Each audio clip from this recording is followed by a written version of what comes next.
Hi, I'm Bob with the Windsor Karcher Group. Thanks for joining us today as we discuss the Cadet 7, the Admiral 8, and of course the Clipper 12. Now the nice thing about these three pieces of equipment is literally if you know one, you pretty much know them all. Now looking at the front of the machine, whether it be the Cadet 7, the Admiral 8, or the Clipper 12, you'll see the accessory ports. First one's going to be for the vacuum, the second one's going to be for the solution itself. Now I'd also like to point out when it comes to the vac shoe itself, it's important to make sure you're choosing a unit where the vac shoe and the brush operate independently.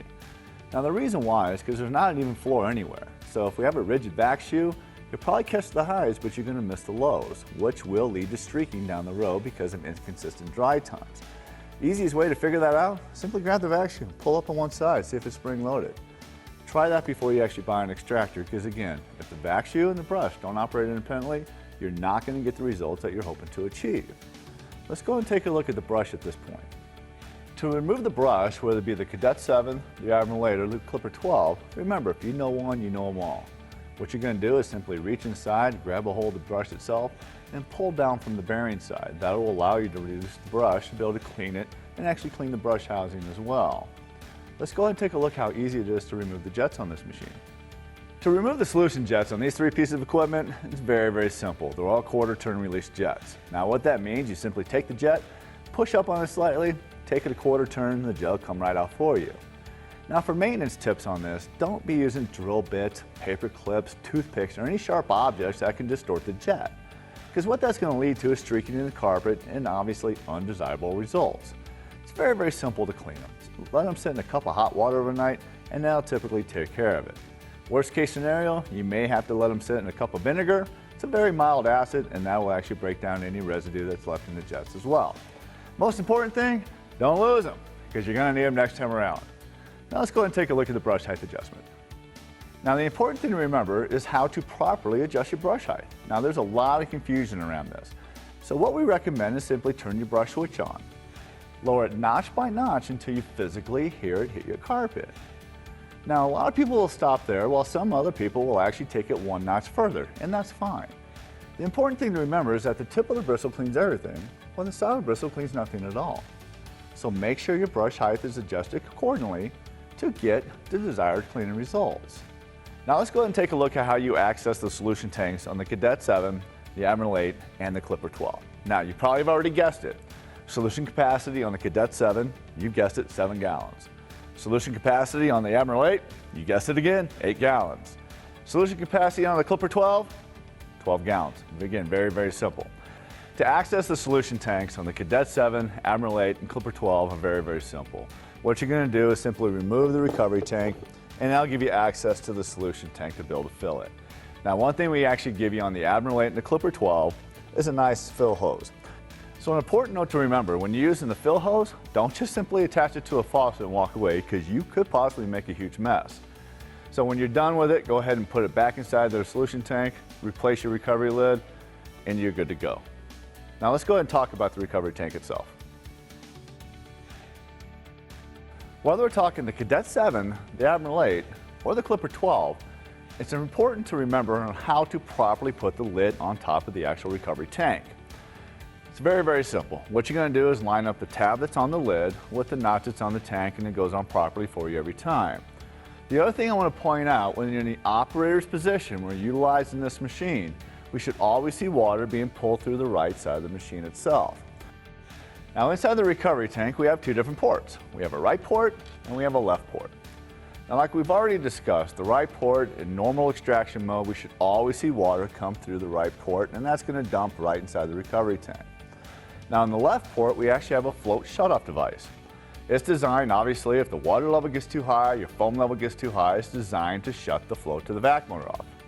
Thus, if we ever see water come through that left port, shut your vac motor down, clear any obstructions that might be happening, and go ahead and resume operation. Now to drain the recovery tanks is very, very simple. Locate the recovery drain hose that's in the back of the machine, open the yellow cap, and it allows you to drain 100% of the recovery water.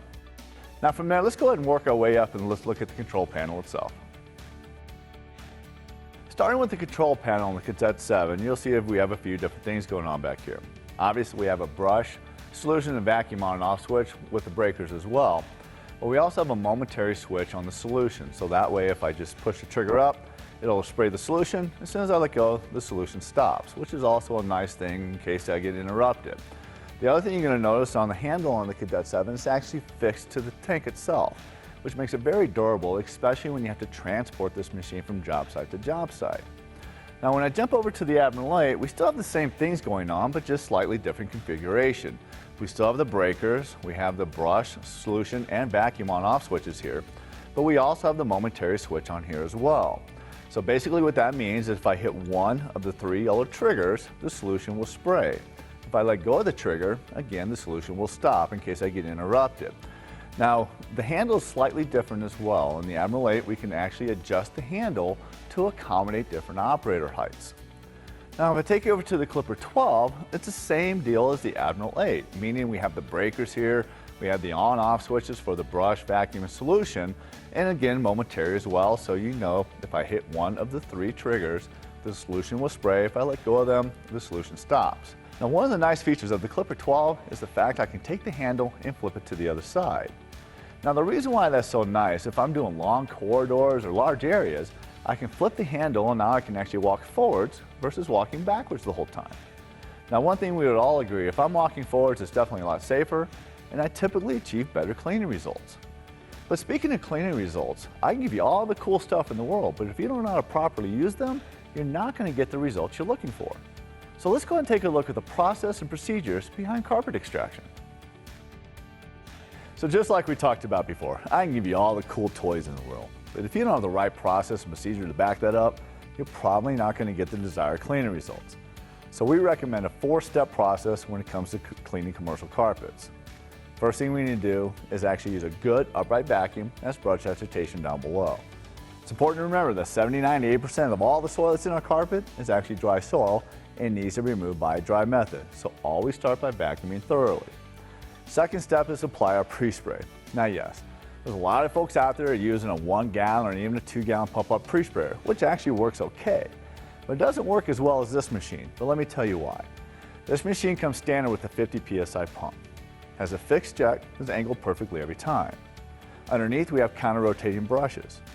Now what the counter-rotating brush is designed to do is actually lift that nap a little bit so we can get all this stuff down here you normally can't get and get it to the top and get it out. And trust me, that will keep your carpets fresher a lot longer. Now if we've done the first two things correctly, the only thing this machine is really doing is just rinsing all that soap and stuff back out of the carpet. Now it's important to remember, don't use just water. Hard water removes about 15% of all the stuff we put in, soft water about 30%, but extraction rinse about 90 plus. So again, use your extraction rinse and it'll turn out really well for you. The last thing we're going to do is actually dry the carpet. The quicker we can dry it, eliminates mold, mildew, and things of that nature, also streaking and, by the way, spots from coming back. We can actually take the wicking effect out of the equation just by using a blower. So until next time, when you think of the Windsor Karcher Group, think of Bob. Better operating budgets.